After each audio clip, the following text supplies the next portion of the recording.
एक 6 साल के बच्चा कितना ही पढ़ाई कर लेगा कि एक दिन का होमवर्क ना करने के वजह से उसे इतना डांटा जाएगा, धमकाया जाएगा कि उस स्ट्रेस के वजह से उसका मृत्यु हो जाएगा हार्ट अटैक से। ऐसा ही कुछ हुआ विशाखापत्तनम की एक स्कूल के बच्चे के साथ।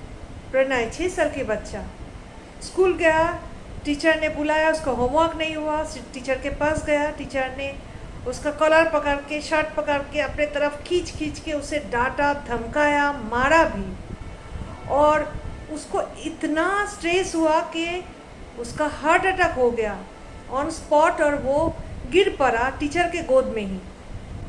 और हॉस्पिटल ले जाने के बाद ही उसका उसे मृत घोषित कर दिया गया।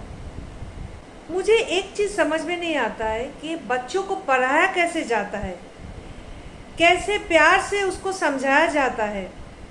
ये अगर किसी को समझ में नहीं आता है तो वो बच्चों को पढ़ाने के लिए स्कूल क्यों जाते हैं।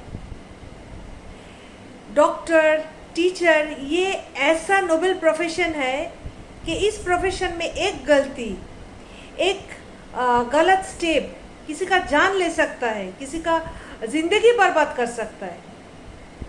तो टीचर होने के बाद अगर वो टीचर अपना टेम्परमेंट को कंट्रोल नहीं कर सकती है, या उसका कोई प्राइवेट या पर्सनल लाइफ का डिप्रेशन उसके ऊपर हावी होता है और उसका रिफ्लेक्शन उसको प्रोफेशन में दिखता है, तो उसको इस प्रोफेशन में पाव रखना नहीं चाहिए, क्योंकि दूसरे की ज़िंदगी उसके ऊपर निर्भर है।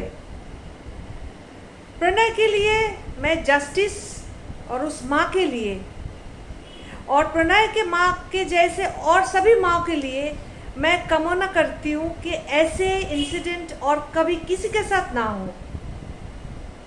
और ऐसे टीचर के लिए मैं बोलती हूँ, अगर आपका आपा खो बैठते हैं, आपका कोई पर्सनल लाइफ में टेंशन है, तो आप टीचर होने के लिए आप काबिल नहीं है। स्पेशली बच्चों का टीचर होने के लिए आप काबिल नहीं है। अब मत रखिए अपना पैर टीचरी लाइन में। दूसरा और भी प्रोफेशन है, वो सब कर लीजिए, पर ऐसा कभी मत कीजिए।